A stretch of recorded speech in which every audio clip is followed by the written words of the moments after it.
Hi friends, ఎలా ఉన్నారు? అందరూ బాగున్నారు కదండి. ఈరోజు మీకు గోంగూర విత్తనాలు ఎలా ఉంటాయి, ఎలా నాటుకోవాలి, ఎన్ని రోజులకు వస్తాయి చూపిస్తానండి. హాయ్ ఫ్రెండ్స్, మట్టిని ఇలాగా సాఫ్ట్గా చేసుకోవాలండి. ఎందుకంటే ఈ విత్తనం వేసేటప్పుడు బాగా కిందకి వెళ్ళిపోకుండా ఉంటుంది. ఇలా చేసాక ఇలా వేసుకోవాలండి. చాలా ఈజీ అండి. దీనికి పెద్దగా మనకి ఏం పని కూడా ఉండదండి. చక్కగా ఇలా వేసుకొని ఒక లేయర్ మట్టి వేసుకుంటే సరిపోతుంది.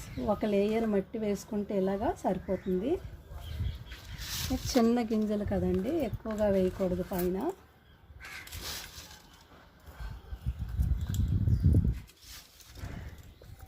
వేసానండి. వాటర్ వేసుకొని చాలా సింపుల్ అండి, చాలా ఈజీగా అయిపోతుంది. ఇంట్లో పెంచుకోవచ్చు. హాయ్ ఫ్రెండ్స్, ఆల్రెడీ ఇదిగోండి ఇందులో వేసానండి. ఈ 8 రోజులు అయిందండి మొక్కలు వచ్చి. ఇదిగోండి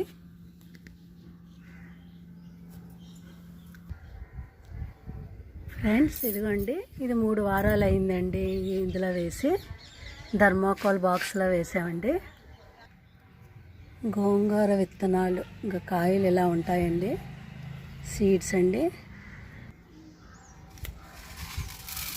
ఫ్రెండ్స్, ఇదిగోండి మా ఇంట్లో రెడీ అయిన విత్తనాలండి. ఆ కాయల నుంచి తీసినవి. మ్యాక్సిమం బీర విత్తనాలు, గోంగూర విత్తనాలు, తోటకూర విత్తనాలు, ఇలా అవకాశం ఉన్నంత వరకు ఇంట్లోనే రెడీ చేస్తామండి సీడ్స్. ఫ్రెండ్స్, ఈ వీడియో ఎలా ఉందండి? మీకు నచ్చిందని అనుకుంటున్నాను. నచ్చితే లైక్ చేయండి, షేర్ చేయండి, సబ్స్క్రైబ్ చేయండి. ఓకే అండి, థ్యాంక్ యూ.